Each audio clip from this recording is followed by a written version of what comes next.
Welcome back to the most audacious EMS podcast on planet Earth, the Paramedic AF Show. We are here to challenge, encourage, and sometimes hurt your feelings. This isn't for the weak, the woke, or the apathetic. This is a show for the ones who show up and give a damn, the bold and the brazen.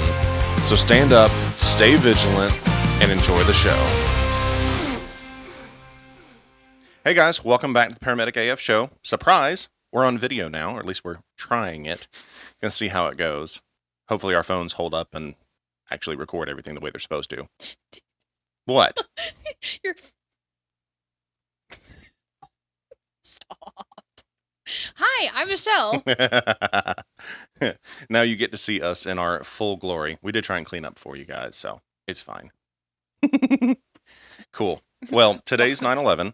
And, of course, when you watch this, it'll be a couple days later. But this is probably the biggest, date that first responders of pretty much all stripes rally around. And means something to everybody. Even if you weren't in the field at the time or you weren't alive at the time, it still means something to this community. It really does. I feel like maybe not necessarily for EMS and law enforcement, but within the fire service, is it the Charleston 9 is pretty universally known because that was one of the largest outside of 9/11. That was the second largest loss of life that any particular service has experienced. That's fair. But yeah, I mean, this definitely, even globally, is largest loss of life and trauma. Yeah. So, obviously, we're talking about mental health awareness, and we've spent literally all morning talking about this, and there's so many things interwoven into this topic, and so many branches and side quests we could go on with it. But, I think that 9/11 serves as a good way to kind of highlight trauma responses in first responders and long-term effects of both, single instance trauma, but also chronic trauma, chronic triggers. So, so I think our first thing we want to dive into is where we were when 9/11 happened. Mm-hmm. And let me pull it up. I had shared a post. It was on my personal page this morning. I'm pretty sure I didn't put it on EMS 2.0. But it was something I wrote 3 years ago. It was for the 20th anniversary of 9/11, which that really hurts my feelings to say it that way. It's no one else's fault that you're old. I know. So I'll read it as I have it written. 20 years ago, I was a 10-year-old homeschool kid. I know this shocks all of you. Starting the day like any other. There were 5 of us kids, and my little brother was only a year and a half old. So we didn't really listen to the news at all unless we were driving somewhere. Mm-hmm. We also didn't have TV. We physically had TVs, but we had local channel reception at best, 2-3 channels. It was really shitty quality. Anyway. We received a phone call from one of my mom's friends about a plane hitting some towers. We thought it was just a little biplane. Well, my mother turned on the news, and I remember standing transfixed in the kitchen, standing by the microwave, as we saw the first tower burning. A minute later, the second plane hit. That's when we realized that shit had just gotten real.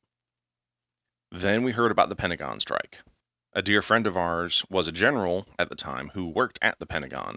His office was immediately adjacent to the section that got hit. Luckily, he was working from home that day. Years later, we found out that my older brother's best friend had been on the subway in New York City with his little sister when the plane struck. They were a couple of blocks away. They were right there. Mm-hmm. Luckily, they survived without a scratch. It's been a long 20 years. We've all grown and changed. And whether you live in a major city that is always under threat of attack or in a more rural area, every day could be your last. Live with gratitude. Live with love, authentic love, unadulterated love. Don't waste your days. Remember those families that no longer have their loved ones to hold. I can't say that for me it was necessarily a traumatic experience. I think even though I had these personal connections to it, there was still a little bit of detachment. Hmm. Like, you know, outside of this, I really don't give a flying fuck about New York City for the most part. Like, I hate going there. I hate being there. But here's my But question. How did your parents respond to the news? Like, obviously, there's general panic, there's yeah, worry, all the rest of it, but did they have a cow? Was it, worry, but like go about your day relatively normally? I mean, obviously, you're going to have some kind of like tension in the air change. my parents were pretty good about my father especially was really good about just not having strong emotional responses to stuff, which has its upsides and downsides. Pros and cons. Yeah. And my mother very much followed his lead. Like she wasn't one who was like, at least not that I remember, she wasn't running around like a chicken with her head cut off, having an absolute cow about it. But that's very important.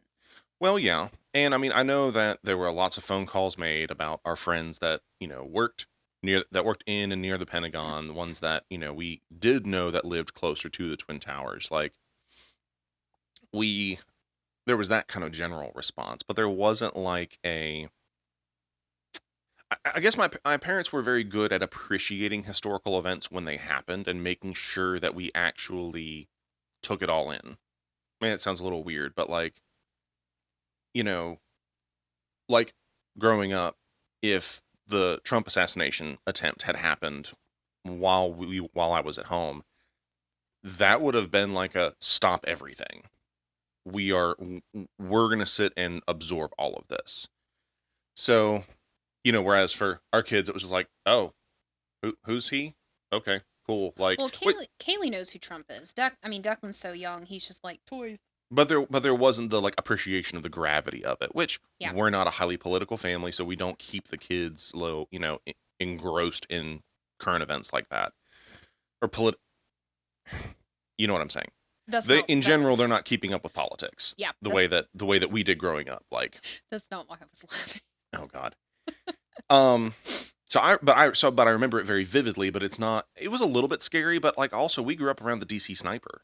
Yeah. Like we went to the places where people were getting shot. Hmm. Like those gas stations, the restaurants, all of that stuff. We actually had a friend who was working the day of one of the shootings, and she worked at the Bob Evans restaurant where the sniper had parked his vehicle and was shooting across the intersection to the gas station. Holy shit! Yeah, like that kind of personal. Like that was far more scary to us. It was closer to home. It was. It was. That was far more scary to us than 9/11. And but even then, there was of course, with the upbringing I had, there was the whole, oh, it's all in God's hands. But in general, I think we were at more peace about it. We acknowledged it, we accepted it. Like we lived near the nation's capital. Stuff happened. Hmm. So that I would say was more quote traumatic for me than 9/11 was directly. Well, it's closer to home, and it's relatively random Yeah, versus political building, symbol of the nation yeah, in the center of the the country. yeah. Not literal center, but you know what I Right, mean. right. No, the center of attention of the country. There you go. Yeah, yeah. So with that being said, no, it wasn't directly a traumatic thing, but it is something that dramatically affected the first responder community nationwide. It Mm. was a galvanizing event, Hmm. both in the first responder community as a whole, but also for the nation. We went to war.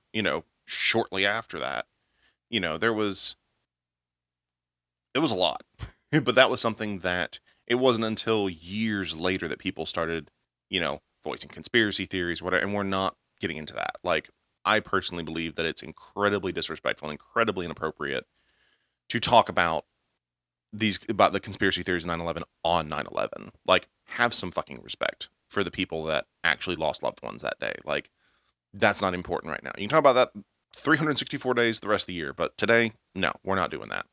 So, um, but I think as a whole, as a country, there was a bit of a loss of innocence in in that time frame. Like as a country, we lost our innocence, and it was the first time that there had been a like not a first time of a terrorist attack on American soil, but that was really kind of the first of its kind Hmm. in a way, other short of obviously Pearl Harbor. But as far as the recent generations, that was a life changing, history changing event. Hmm. So I think as a whole, we lost a lot in that. Hmm. Um, and that kind of dovetails into what we want to talk about as far as trauma management, especially with children. And Michelle has a lot of reading from our book of the month, The Body Keeps the Score, that's related to that. And actually, there it is, right over there. And there's actually a story in there about a kid from 9/11 that we want to read and kind of hash through that because I thought it was kind of fascinating, just the little bit that you told me about it. All right. So this is coming from the second section, chapter 4. On September 11, 2001, 5-year-old Noam Saul witnessed the first passenger plane slam into the World Trade Center from the windows of his first grade classroom at PS 234, less than 1,500 feet away. He and his classmates ran with their teacher down the stairs to the lobby where most of them were reunited with parents who had dropped them off at school just moments earlier. Noam, his older brother, and their dad were three of the tens of thousands of people who ran for their lives throughout the rubble, ash, and smoke of lower Manhattan that morning. 10 days later, I visited his family, who were friends of mine, and that evening his parents and I went for a walk in the eerie darkness throughout the still smoking pit where Tower 1 once stood, making our way amongst the rescue crews who were working around the clock under the blazing lights. When we returned home, Noam was still awake, and he showed me a picture that he had drawn at 9 a.m. on September 12th. The drawing depicted what he had seen the day before of the airplane slamming into the tower, a ball of fire, firefighters, and people jumping from the tower's windows. But at the bottom of the picture, he had drawn something else, a black circle at the foot of the building. I had no idea what it was, so I asked him, and he responded with a trampoline. What was the trampoline doing there? Noam explained, so that the next time when people have to jump, they will land safely. I was stunned. This 5-year-old boy, a witness to unspeakable mayhem and disaster, just 24 hours earlier before he had made that drawing, had used his imagination to process what he had seen and began to go on with his life. Mm. So I have to put out there, well, first, around 5 to 6 years old is about the age of what we call the age of understanding with children. Hmm. So that's about when they start to understand like the finality of death. Like when they're younger, it's literally just like, oh, Mima died, I'll see her later, but later is indefinite. Hmm. They don't understand like gone is gone is gone. Hmm. So, like around 5, even with that processing, with the just brutal things that he saw, the gruesome, horrific things that he saw, he was able in a safe environment to process and come up with a way to save other people, basically. Hmm. And what I find interesting, there's just a little bit more of a quote. During disasters, young children usually take their cues from their parents. As long as their caregivers remain calm and responsive to their needs, they often survive terrible incidents without serious psychological scars. But Noam's experience allows us to see an outline of two critical aspects of the adaptive response to threat that is linked to basic human survival. At the time the disaster occurred, he was able to take an active role by running away from it, thus being an agent in his own rescue. And once he had reached the safety of home, the alarm bells in his brain and body quieted. This freed his mind to make some sense of what had happened and even to manage a creative alternate. I had an interesting thought just listening to that. Hmm. That we talk about how people process trauma in general, but also specifically in our industry. And just that thought of, so many people use work as an escape from home. Hmm. And I've done this before too. Hmm. But in reality, if you feel like you're not able to process the trauma from the job, you really do need to look at your home life. If you live by yourself, okay, I mean that's a little simpler, but there's still things you can do, whether it's having an animal or having hobbies that that are kind of a go-to for you to unwind, to feel safer, to feel more I think the right word useful, I guess would be a good way, but But also grounded. yes, that Because that's a better term. Yeah. I was just, I try not to snicker because the first thing that I thought of is go play with dirt. I But, mean, I love playing but, with dirt. well, but not just dirt, but think about it. What is throwing clay? Like making cups. You're Mhm. literally taking nothing, like the squished, like Mhm. literally meaningless thing and turning it into something useful. Like that Yeah. is the definition of, not just working with your hands, but finding purpose for something. Yep. It's creativity that, you can mess up and clay is forgiven. Yeah. Excuse me, forgiving. Well, and I think it's no, you are still responsible for yourself regardless of your environment. But your environment does play a role in how you process things, your mental well-being, in your development. And so if and we're not even just saying that your home life affects how you handle the any trauma from the job, but in general, your life, how you're handling trauma, your home life has an effect on that. Hmm. And the kind of home life that you cultivate will affect both you and your kids and how they deal with trauma. I think a lot of the reason that even with the DC sniper stuff that we felt safe was the environment that our parents created. Hmm. And so I think we were able to process it better, even though we can go off on tangents about, religion and whatnot, social isolation, topic for another podcast. But I think that, if you're someone who can't process the trauma from the job very well, or if you're someone who is trying to process drama in general in your life, look at your home. And it could be good, it could be fine, but that's just one component of this, of how you process trauma is how is your home set up? How are your relationships with people around you? How do you feel safe? Do you feel comfortable around them? And again, that's not a you could have all of that and still be suffering or still be working through stuff, and that's fine. I think with what you're describing, I think the biggest thing to focus on, the point of a little bit of this, is the sentence where it's talking about he was able to be an active agent to get away from the trauma. Yeah. So, like, you could have a safe home life, a good support system, a good, you know, all of the things. But when the traumatic event happens, and if you listen, Linda, or if you haven't, go back and listen. Some examples, unfortunate or not, such as forced rape, Mhm. or like being robbed at gunpoint, first responders, if you're on scene trying to help somebody and you're held at gunpoint. Mhm. The point is, if you're held within that for longer than your instincts are telling you is safe, which I mean, obviously it's not safe, period. But if Right. you're forced to stay in that traumatic situation and you cannot help yourself out of that situation, it has to be like, law enforcement or somebody else Mhm. comes to help. It almost like triggers your body into that negative feedback loop Mhm. where you stay triggered Mhm. until you can neurologically and psychologically deal with that event. Mhm. So like even if your home is safe, like that's the best setup to start addressing that trauma, but the actual cause of trauma, even if you have a good home life, is if you're unable to get yourself out of the Yeah. situation. Yeah. Does that make sense?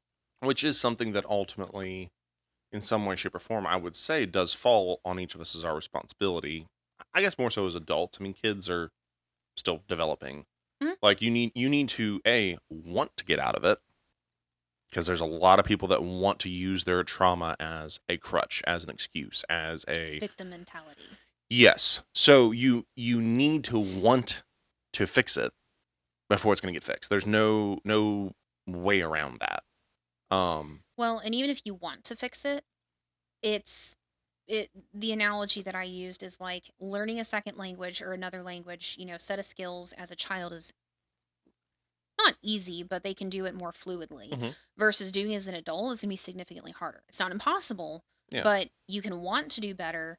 You have to put in the time and commitment to actually do the work. Yeah. The want is not enough. And Yeah. it's not like you're going to fix it in like one or two therapy sessions and be like, nah, I'm good. Well, and it's a lot easier to pave a dirt road than to redirect a road that's already paved. It can still be done. Hmm. There's just more destruction that's required in the meantime, the process. Like you need to actively destroy that old road to build a new one. Honestly, Versus when you're a that's kid though, those are dirt paths that you can just do, you can pave them however you need to. Well, I was gonna say that's actually a really good analogy because yeah, it's like you're having to grade the old road, break it down to like the Mhm. bottom layer, and then repave, whether it's in the same direction or a different direction. Yeah. But the biggest thing for us as first responders and adults is dealing with if we had trauma as children and didn't have a safe environment. So childhood trauma, but also with the generational trauma, Mhm. not allowing us to traumatize our children because we are not giving them a safe environment to feel their things. Like if they're handling a bully and your response is, tough, Mhm. not letting them feel safe at home, or if you yell and scream excessively when you're frustrated and they're getting bullied at Mhm. school, it's like, well, there's nowhere that's safe. Yeah. You're going to create an anxious child. Yep. And I mean, and with that comes, as being a parent, you need to manage your expectations with your kids. You need to, because there are times where it's appropriate that you need to be strict, you need to be stern, but you should be setting the boundaries of what those moments are and when those moments end. Hmm. Because, like, we deal with this with the kids when it's, when there's an issue, whatever it is, and it gets to the point where there needs to be a spanking or some other kind of intervention. Grounding, cold shower. Yeah. Yeah. God, I'm so ready for the cold weather because the cold showers will work again. We don't torture our kids, I promise. There's Two a minutes. method to the madness. 2 minutes of cold shower is healthy for anybody. Yes, yes. I But ref- point I being, refuse. I'd rather be unhealthy. but the point is, with kids, it's not that they feel unsafe if you ever are harsh with them. It's they need to have some sense of they need to understand the boundaries. So, I I would also say literally the reason of like why. So well, like yeah, don't just yell at them for yeah, lying's bad. Yeah, they should, get in some form of trouble for it, but like along with quote unquote punishment, whatever you're doing, you need to explain why that's not good yeah, to reinforce the good behavior versus you're breathing. It's like I yeah, can't help it. yeah. It's very much the way I was raised that I still try to pass down to the kids of you explain why, explain what's going on, you deal with it, well, whatever method of discipline you use, and then you hold them, you love them, you tell them that you love them, and you move forward. Hmm. And there is, it's not like you're being unpredictable. It's you can switch that more strict, um, more harsh tone, and then switch it off. What's what's funny is that works with adult patients too. Well, yeah, You yourself can play good cop, bad cop. exactly. Like, And I have a boundary that you're not going to disrespect me, but like I'm going to treat you nicely. Like I'll yeah, mom somebody in a hot minute, but then still be like, "Okay, honey, is there anything else I can do for you?" yeah. And that's drawing boundaries with your kids the way you should draw boundaries with adults. Here's And the thing, kids love those boundaries. They do thrive on they them. do better. Yeah. The kids, I mean, Kaylee and Declan have only known me for two and a 3. half years, Yeah, 3, almost 3. and we've established that good relationship. They don't walk around on eggshells afraid of me. One of the neighbor kids does, but I'm pretty I'm sure pretty that sure I'm the scary dad.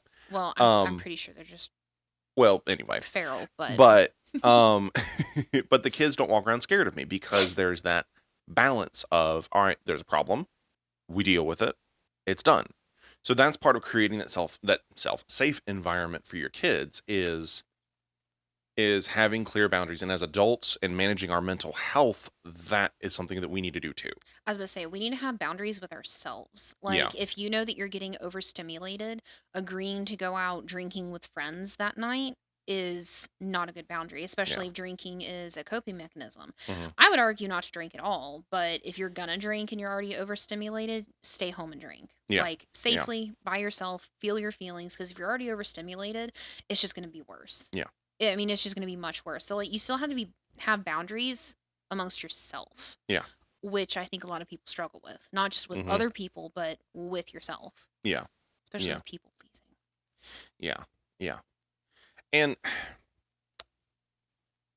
and you're gonna be exposed to trauma no matter what. There's no way to avoid trauma in your life, period. There eventually comes a point where you lose the innocence. Hmm. And um I think especially first responders, we not only lose our innocence, but we like squash that shit.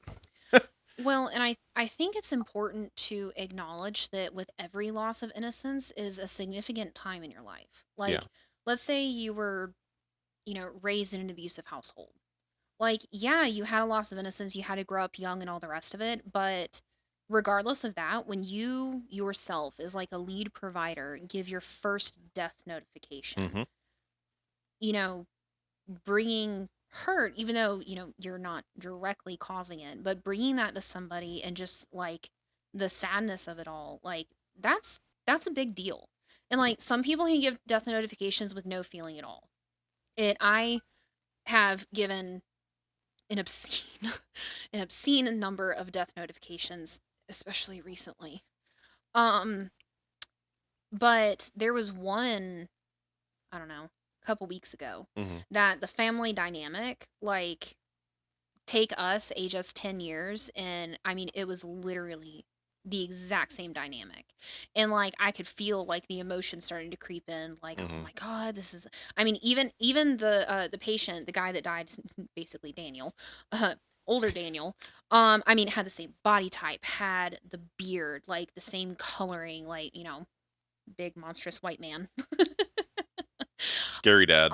Scary Yeah, dad vibes. right. I could feel it just kind of starting to creep in, like, oh fuck, oh my God, is my family okay? I text Daniel about the kids, and like, yes, I like realized what was happening, happening, and What was like hampering? hampering. I mean, all the above. Yeah. Um, and was able to flip that switch. Years of experience and all the rest of it. But when you have new providers that have never done that before, that aren't used to the switch, that aren't used to that loss of innocence. I mean, think about all the different points in our life that you lose innocence. I mean, yes, when you have sex for the first time, whatever. But like, if you believed in Santa, Hmm.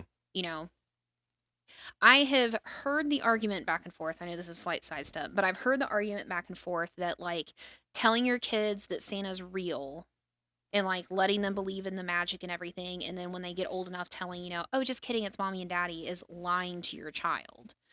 But I've also seen it, which I mean, Declan Declan still believes in Santa. Oh yeah.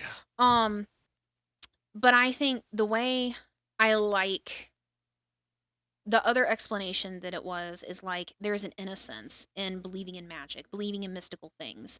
That's why, according to Grey's Anatomy, but it's very applicable, children are more resilient because they believe in the imagination, in the creativity, in the impossible. They're able to take something traumatic like 9 Hmm. 11, with parents and magic, Yeah. um, they recover a lot faster. And because we don't have that sense of awe and we have this really negative view of the world, you do tend to be traumatized more in your adulthood.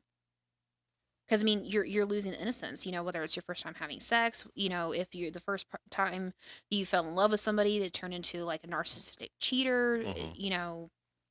First pregnancy is supposed to be magical. If First that divorce. it first divorce, there are so many times, and maybe like first divorce is not like a loss of innocence, but But it kind of Divorce, can be though. well, I was gonna say, because divorce can Hmm. change people. Like, maybe the really rich people like decided not to do a prenup and they're like, oh, we would never hurt each other. And then you get to divorce and then you're like, oh my God, these are like the two nastiest people I've ever met. How did they ever love each other? There's Yeah. a loss of maybe, I mean, yes, innocence, but like being naive in a way. Yeah. And I think those forms of loss of innocence are something we don't really talk about enough in the first responder community. We hyperfixate on the trauma of the job, Hmm. but we don't actually look at what are the outside things that are affecting that. Hmm. Um, We experience losses all the time. What about the loss of time with our kids? Your first, your, holidays, birthdays. yeah, I feel so depressed when I miss a holiday or birthday. I'll post the link to the actual study, but there's a summary article on the U.S. Fire Administration website. It's associated with FEMA. It's like the U.S. Fire Administration branch of FEMA. And this was published back in June of last year, but it's some of the most recent stuff I can find. Hmm. Um, Stuff like this is not updated Very super often. frequently. Yeah. Best we can find is it's updated every 2 to 3 years. Yeah. So there was a study published in the Journal of Safety Research that we will post. Um, and it was examining the factors that contribute to higher suicide rates amongst first responders. Um, and there's a couple, like I'm just going to read off the four like key takeaways from it. Obviously, go read the study. Uh, and a lot of this data was taken from the National Violent Death Reporting System. Um, so it shows that first responders made up 1% of all suicides from 2015 through 2017. When broken down by response discipline, these first responder suicides occurred amongst law enforcement officers at 58%, firefighters at 21%, and EMS providers 18%, and public safety telecommunicators at 2%. I'm not gonna lie, that's kind of shocking. I mean, I could see a number of different contributing factors. If you think about the kinds of Mm. things that law enforcement sees that we see, but we don't necessarily have to like stay in it. You got to figure that's encompassing like not just patrol Homicide officers, and but yeah. homicide. Okay. All your SVU kind of Stuff. of departments that we don't deal with. Like, yeah, we see it at the scene, Hmm. but then we move on. They That's sometimes true. have to deal with it for months. It's That was fine. just the cats. It's all right. We're good. Nothing's broken. Um, I guess that's true. Well, but that plays into your one incident of trauma or your one call versus your mhm, long term. yeah. That's fair. Okay. I can see with law enforcement because they investigate longer than we do. Now, here's another interesting one. Compared to suicides of non first responders, more first responders used a firearm as method of injury 69% versus 44%. So, a 25% increase of frequency of using a firearm amongst first responder suicides. Not to sound like a crazy person, but if I was going to do it, it would probably be with a firearm, which statistically for women is unusual because they usually choose a less messy way. But being first responders, you know what's effective and Yeah. where. Yeah. Well, and you know that the overdoses are tricky, Hmm. and it's also harder to get the stuff that would kill you faster if you overdose on it. Listen, Linda's, we are not giving you No, advice. no. Just unpacking why we are more our community, not you and I specifically, Yeah. is more likely to choose that violent route out versus other means because we see all the other means Hmm. go sideways. I mean, same with hangings. I mean, Yeah. genuinely knowing anatomy. And if you think about it, what is a very common, especially in the South, pastime? Gun range. Yeah. Gun Yeah. range. It's also accessibility. Yeah. Which, and it's funny because, well, not funny, but Ironic. I know what you yeah, mean. I remember there was a DOA that I ran many years ago, and it was an older gentleman, was not a first responder, but just In in general. talking about, people having a pastime with firearms, the family was like, he's like hardcore liberal, like always been I remember you telling me about anti this. firearm, Hmm. like we don't know how he got it because he's never done this. He's never messed with guns before. So I mean, but I think in general you're right that it is more. It's more commonplace, but it's also not like, oh, the gun's the problem, because it's not. Hmm. Um, the last the last point from this, and I think, and this really ties into specifically what we're talking about today, is among first responder suicides for whom circumstances were known, intimate partner problems, job problems, and physical health problems were the most frequent. They were the most frequent precipitating causes of the suicide. So notice job problems is very vague. Yeah. I mean, it could be, interpersonal problems at work. It could be the kinds of calls you're running. It could be you're just feeling exhausted, like you get depressed and feel like you're not actually doing anything. I would really argue that because it's so vague, that actual calls is probably a small percent, Yeah, or I would say so. it would have explicitly said I types of honestly, calls. just from my own experience, and this dynamic is shifting now. I feel people are a lot more sensitive to traumatic calls running them now Hmm. than they were when I first got into this. But Well, I I I feel like, just with that real quick, I feel like the like traumatic calls are also less common because anybody and everybody's calling 911 for stupid stuff.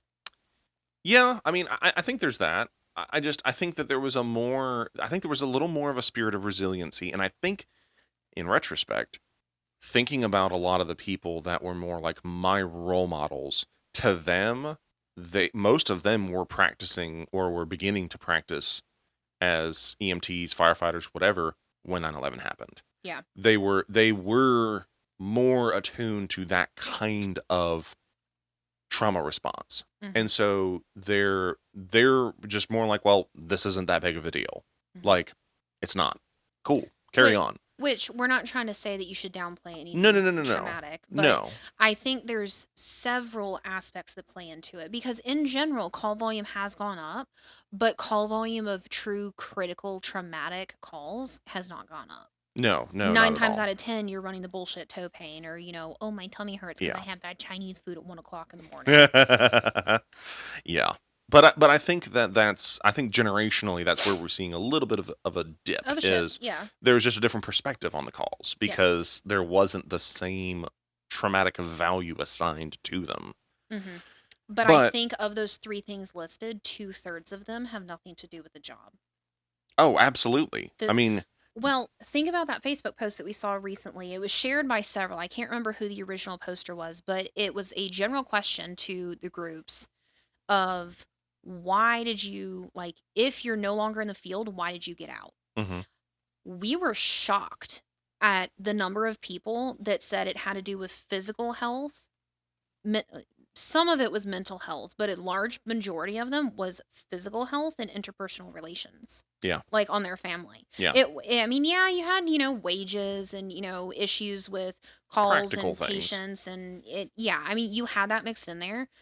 But I would say at least 50%, like conservatively, I would say it was higher percentage than that, Yeah, was physical, mental, and interpersonal relations. yeah. And so, like, I think, and that's a big reason why we cover so many of these other topics on this show, is because it does matter how you're managing your relationships. It does matter what your home life is like. It does matter how well you're taking care of your body. It's not a neutral thing. That's the pivotal thing. If you're not taking care of those basic needs, and you were talking about that in the Listen Linda, about the basic needs. That it wasn't just, shelter and food and Hmm. warm relationships, but also factoring sex in there. And that's part of our health as individuals. Whereas what is the most common dysfunction in EMS? It's sex related, it's general partner problems, it's not eating properly. Um, Hmm. there's those primal needs that need to be met, that are important, that are so crucial, that if you're not dealing with them, it's going to make the stress worse, and then what you see on the job is just going to compound it. Whereas if you build a foundation to actually be able to manage those things, those other stresses and needs and all of that, and you have that, you have prioritized your needs, then it's going to be easier to deal with the stresses of the job. Hmm. So I found the quote. I'm not going to read the whole thing. If you want to hear the whole thing, you need to go listen to Read the listen fucking listen. book. Well, yes, I was going to say listen to listen Linda because I talk about True, it, but true. you do need to read this freaking book. So the quote, the like first couple sentences related to what he's talking about. The most important job of the brain is to ensure our survival, even under the most miserable conditions. Everything else is secondary. In order to do that, the brain needs to, number one, generate internal signals that register what our bodies need, such as food, rest, protection, sex, and shelter. So everybody logically knows that you need, water, food, shelter to Yeah. survive. But it's interesting that your down and dirty, like base primal need Hmm. is true rest, not just sleep, but Yeah. rest, protection, and sex. And it even talks about how we're group oriented. Let's see. We as mammals are creatures that can only survive and thrive in groups. We don't do well with solitude. You may say, "Oh, I'm somebody that likes I solitude." hate people. That can be a very generalized statement, but like if you're a loner, I promise you something else is wrong. Yeah. Like Yeah. if you're a loner, there's an issue. Well, I think it's important to talk here that your brain will do irrational things to respond to even perceived threats, or in responding to wanting to feel safe from past trauma. Mhm. And you're um and that's not a, oh, it's not a justification like, oh, well, my brain made me do it. No. Like, you have to deal with unresolved stuff, because unresolved stuff is going to bite you in the ass. And I think that a lot of the first responder community uses the job as a cop out, as an excuse to not go deal with the things that you need to deal with. But you're going to do stupid shit. I'll raise my hand. I will be the first one in the line to say I have done a lot of dumb shit as an adult, and no, I'm not going to air my personal laundry, As a child. but not as a child even. I mean, yes, as a child, but as an Well, adult, even things that I'm working through now, that are things that I need to address. I need to, because it's things that will have detrimental effects on the rest of my life. And that's an ongoing process in your life. You're never going to get to the point where you don't have to go deal with stuff, where you don't have to take responsibility for yourself, for your actions, for what you are doing with your life. well, if you're expecting perfection at some point, you're never going to be satisfied with any improvement either. Well, and I think I think if you think about the survival mechanism, well, think about, why do we tell people, um if someone's drowning and they're still thrashing, don't try and hold on to them.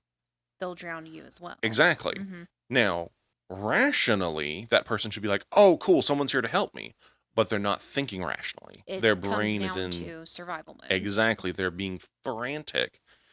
So that's a very hyperbolic example of what our brains will do. And it can manifest in really weird ways, because, like, okay, in that situation, you're drowning, you want air, you want to feel safe, you want to get stable. But it can be things that, when you dig back into your childhood, or, and no, I'm not meaning that in a Freudian way, it's when you look at what your underlying issues are, that can often be something that irrationally drives you to do things that, if you consciously have to sit down and talk about it, okay, no, that doesn't make sense. Why would I do that? That's stupid. Like, that literally is counterproductive. But at the time, you're justifying and rationalizing things from a survival standpoint. And I think, and you and I've started talking about this, and it's something that I've kind of, initially I dismissed as very Freudian, very, okay, whatever, I'm a grown man. But the concept of dealing with your inner child, of dealing with those things that you're not consciously, logically processing, you are, but is still affecting you. and that affects people in different ways, whether it's big T trauma, little T trauma, whether it's religious trauma, family trauma, whatever it is. And I'll freely admit this is something I don't, as of right now, I'm still learning how to deal with because I haven't dealt well with it. And we both have our childhoods are very different, but there's still you have your emotional support kitty. Is it visible on the camera? Can they see? Mhm. When I move the book. This is Stormy. Stormy has officially chosen Michelle. I don't know if you can hear her purring. Can you move the mic over to hear her purring? I think she would stop and lick it. Oh, true. But anyway, but Well, so there's a quote that I think, well, there's a couple quotes, but this one in particular I think is very applicable to what Daniel's talking about. Psychologists usually try to help people use insight and understanding to manage their behavior. However, neuroscience research shows that very few psychological problems are the result of defects in understanding.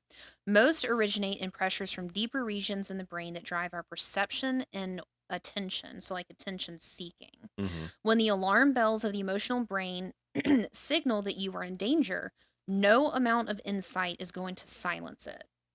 I am often reminded of the comedy in which a seven-time uh, recidivist, recidivist,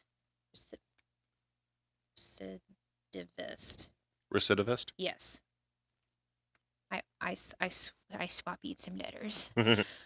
I swear I can read. In an anger management program, exalts the virtue of the techniques that he's learned. He stated, they are great and work terrific as long as you're not actually angry.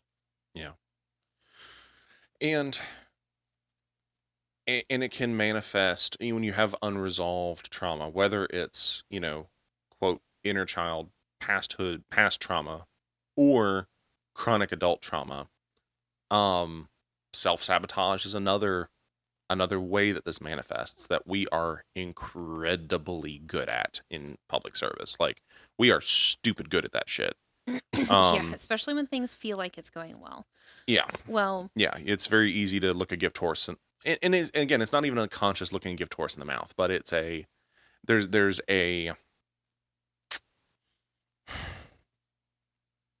it's very is we it's very easy to get lost in your own head and make justifications that if you verbalized them, if you expressed them to someone, A, you would yourself realize this is fucking stupid, mhm. and B, you could be held accountable to those things. But we don't do very good at that. We self-isolate and then we self-sabotage on top of that. Well, and the theory behind self-sabotage is like if you were not able to rescue yourself from the previous trauma. So I know it's low-hanging fruit, but it's something that we all hear about. I actually saw a video that it's very commonly depicted in movies as well, the subliminal message of like cheating. Hmm. So like if you were severely hurt by boyfriend, girlfriend, marriage, divorce, what, pick whatever situation, you were the party that was hurt. Um due to whatever reason, and you have it really good, but your entire life has been, not great relationships, you can start to get the uneasy feeling of this is too good to be true. That there's another shoe that's going to drop. So Hmm. when you come to self sabotaging, even though you're not logically thinking of it, the theory behind it is, well, I'm going to hurt and ruin it on my own terms before the other person does the hurting. Like Yeah. it's gonna end. It's gonna be bad. So Yeah. like I'm just choosing to do it before they get the jump on Yeah. me. And guys, that is all too common. Like that's that shit that I've had to deal with as an adult, even in healthy relationships. That's something that I know all of you have to deal with. And like that's not stuff that needs to be kept under wraps. That's not stuff that you need to keep to yourself. You need to engage with people, have some not even a support system. I don't necessarily like that term per se with this, but and I don't like the term accountability partner, but we've talked about that. There's some deeper shit behind why I don't like that term. But whatever you want to call it, You need some relational interaction, whether it's with your partner, whether it's with a close friend, to help you work through that stuff so that your relationship with your partner can get better, can be better. However you go about it, you need to deal with it. You can't escape it. It's going to keep haunting you until you deal with it. It is. It's not going away. Well, trauma, like, as much as everybody wants to joke about it being like a cyclical thing, I mean, it really is. If you don't address the cause, is going to continue coming around. So, this quote: when your emotional and rational brains are in conflict, as when you're enraged with somebody you love, frightened by somebody we depend on, or lust after someone who is off limits, a tug of war ensues. This war is largely played out in the theater of your visceral response, excuse me, your visceral experience, your gut, your heart, your lungs. And it will lead to both physical discomfort and psychological misery. Because I mean, you're constantly going to be in that loop. Hmm. For now, I want to emphasize that emotion is not opposed to reason. Our emotions assign value to experiences and thus are the foundation of reason. Our self experience is the product of the balance between our rational and our emotional brains. Yeah, which it goes into that cognitive dissonance that we have talked about a lot. Hmm. And it's, on the one hand, it's simple, on the other hand, it's complex. Like, yes, we can sit here and explain it simply of what that conscious unconscious tug of war is and looks like. But it's usually the result of something that has been cultivated and affirmed and conditioned for years, decades even. And so, no, that's not a, oh, it's too late kind of statement, but a realize that that shit's going to be hard Hmm. to unpack that stuff. It's going to be hard to deal with. It's going to be hard to repave those roads, but they need to be repaved, even if it takes you a lot longer. Like we said, it's a much easier for a child to just, pave over a dirt path and carry on. It's another thing when you have a whole ass, 4-lane interstate, 4 lanes both ways, that you have to completely uproot, redo, redirect. Well, and I think something like we've talked before about like critical incident management, like after a traumatic call, like there can be a benefit to it. I'm not downplaying that with the fast teams at all. Like you do want to be there for your people. Hmm. But I think the problem is it takes time for certain trauma responses to develop. But once they develop, if you're not looking at why, there's trauma, was it a lack of, ability to do something about your safety? And we're just trying to talk about that one incident instead Hmm. of going back to like the root cause. Yeah. Yeah. If you're not getting the root cause, it's kind of like treating with medication. Like, sure, medication may be able to help you with like the hormone imbalances that come with trauma, but it's not actually treating the issue. So if you start on medication to treat the hormones, you may be on medication for the rest of your life if you're not doing the work to try and find out why Yeah. is it there. Yeah. Granted, still don't know why I have chronic insomnia. We have lots of theories. Yeah. Lots Yeah. of theories. Well, and something else that we wanted to talk about with this, and it's kind of, I guess, our last topic for today, is talking about, 9/11 versus COVID. Because, yes, you and I grew up in the shadow of 9/11, but we lived COVID. Hmm. And it's interesting to me that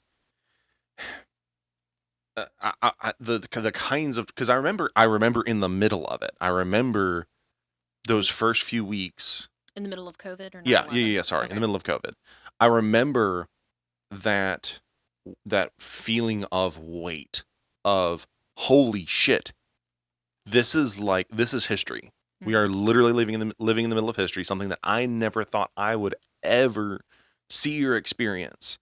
There were things that people who had been in this as long as I've been alive, where they were saying, I've never lived through anything like this. I've never seen anything like what we've had to go through. Hmm. And the stress of, and I say all of this, for me, it was really only the first like month and a half, 2 months. And after that, it was like, okay, if you will, that was kind of the something smells fishy here. We don't like this. This isn't good. Mhm. This something's not adding up because we were on the front lines. We were in the middle of seeing this stuff. Mhm. So, but that first month and a half, there was just that feeling. It was almost like this feeling of impending doom. And I remember, I remember the first time that I had to transport a COVID patient, and well, there was one that we found out after the fact was COVID positive, Mhm. but the first time that I consciously transported a patient that was COVID positive, and I'm grateful the service that I was at the time went the extra mile to secure PPE for us, the good PPE.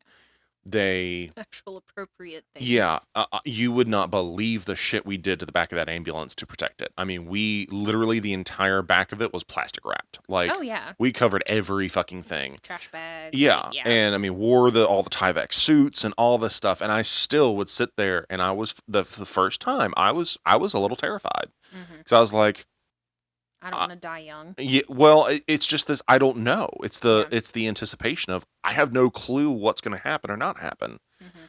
and I think that if you look at how and there was a lot of traumas like that. There was a lot of little things built into that where it Mhm. was we were scared of things. We felt underprepared. We felt that we couldn't protect ourselves appropriately from it. We couldn't engage appropriately in the public, to manage this. Well, I feel like the unknown is almost just as bad, if not worse, than like a direct traumatic experience because the unknown, you literally don't know how to protect yourself or get out of said Yeah. situation. Well, and like for me, for that first month and a half, I didn't get to see Caleb. I mean, Yeah. like I went, I would like drive up and like talk to him through the car window Hmm. occasionally, But we didn't but know, I didn't get to so have that, if you will, the same level of intimacy, with my son having because him over, yeah. I just wasn't able to spend the time with him. Hmm. And at the time it was all right, this is what needs to happen. This is the right thing to do. Like this is important. And his mother was accommodating. We didn't have any issues with that, and we both kind of got to the same place at the same time of saying, okay, we're comfortable with resuming the way things have been Yeah. because this is not the end of the world. Well, And and I feel like that's well under talked about because so often, yeah, we're starting to move away from it, but so often when PTSD and trauma and stuff is discussed, you have like, 9/11. It's one incident. No, I'm not trying to downplay it, but no, like yeah, so often you hear PTSD related to the military, not the long term you're in, like shell shock, which hmm, actually is discussed at the beginning of this book. yeah. Like shell shock was a term very specific to like Vietnam. But Well, really, like it really came back like World War I. I think is where the term came from. came from, yes, but I feel like they defined it in the DSM more so related to Yes, Vietnam, if I yes, remember correctly. yeah. I'd have to go back and look at the book. You're It right. is referenced in the beginning of this book.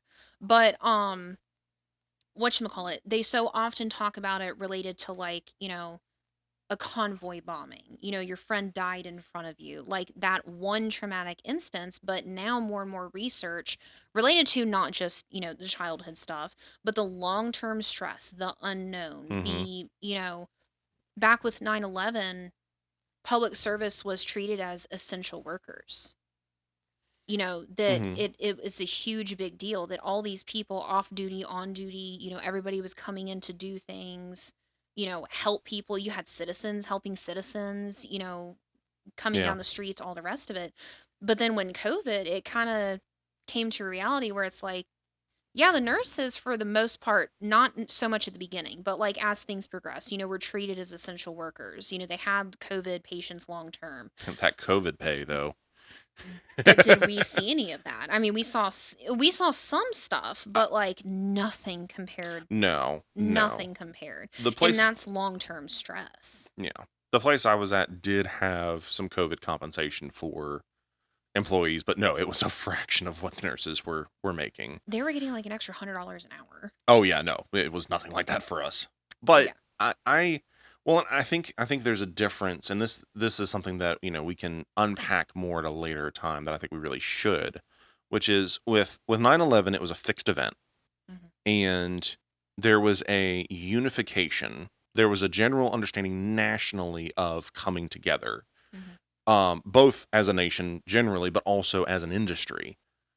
What happened with COVID is, almost 20 years later, is COVID pulled back the curtains on what's wrong with public service. It showed that we weren't as unified anymore as we used to be, and we're Yeah. still not. Mm-mm. We there was more division perpetuated. You had the vaxxers versus anti-vaxxers. You had, hospital staff versus field staff. You had so much division that just got worse and worse and worse and worse, Oh, we're and more it important never. than you. Oh my Yeah. God! But like it's the resolution is not there. The No. resolution of 9/11 was we went to fucking war. Yeah. And again, we're not getting into the politics and conspiracy theories, whatever. Just there was that sequence of some level of satisfaction, some level of okay, we got back at them. Mhm. With this, all it did was show the breakdown between COVID showed the breakdown between field staff and administration.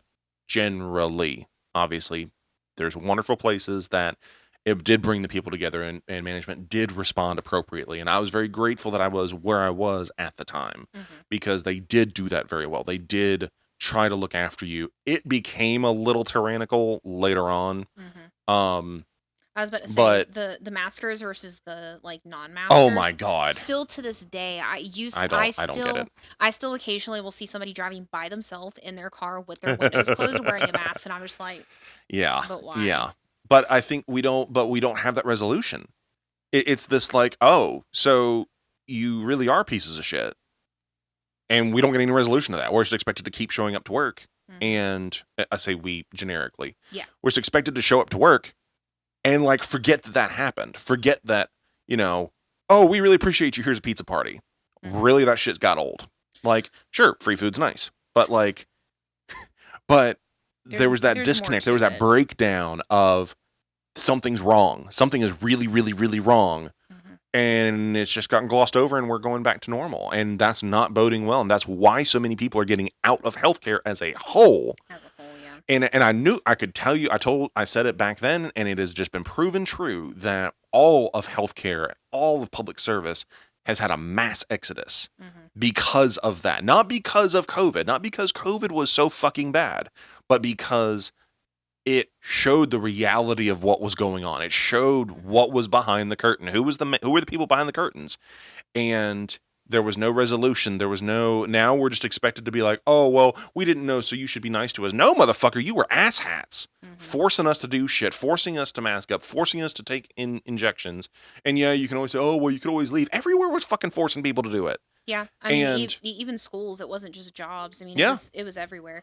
Well, and I think something too that's long-term stressful with COVID, which we personally have experienced, is like there is not enough research, which I am not going to get into the argument of, vaccines versus not. So I have had COVID twice, hmm, but I have also, because of work and school, had the first two COVID shots, I think is all yeah, I've had, the first two yeah, COVID shots because they were required for hmm, literally everywhere at that time. yeah, Well, I have never been sicker in my life than since then. So, like, no, I can't say it was COVID or I can't say it's the vaccine or whatever.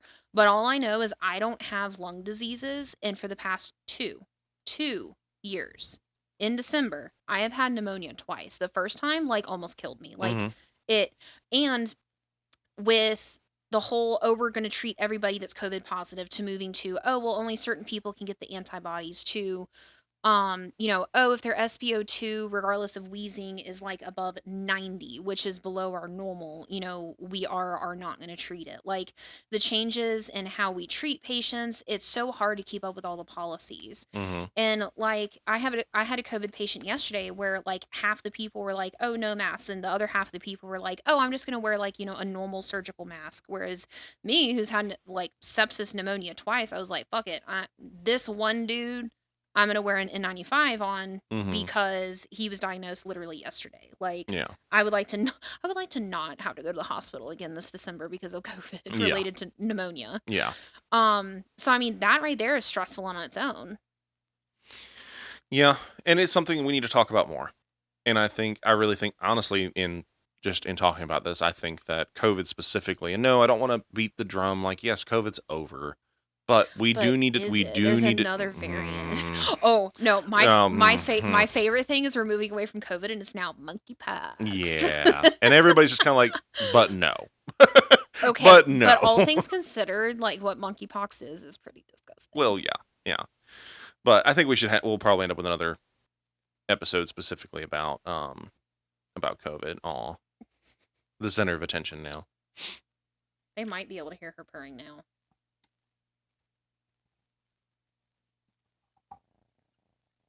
No. I can hear a little bit. I hear like the upper airway part of it, but not the deep rumbles. Anyway, that's like Chewbacca. All right, guys. So, first video episode in the books. It's a little awkward. We feel a little awkward, but we're working through it. It's fine. We felt really awkward when we first started doing audio. So, I'm trying so hard not to do ticks and just it's fine. ticks, verbal strokes. Don't you dare. Don't you dare. No. I will turn off. I will turn it off. Not Finish up. today. Not today. I'll save it another time. If you learned anything, if you found value in what we had to say, share it with your friends. If you were offended, good. You probably should be.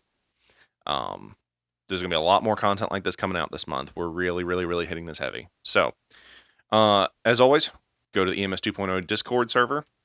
We have decided that as we post these episodes on YouTube now, we're not going to be engaging in the comment section on YouTube.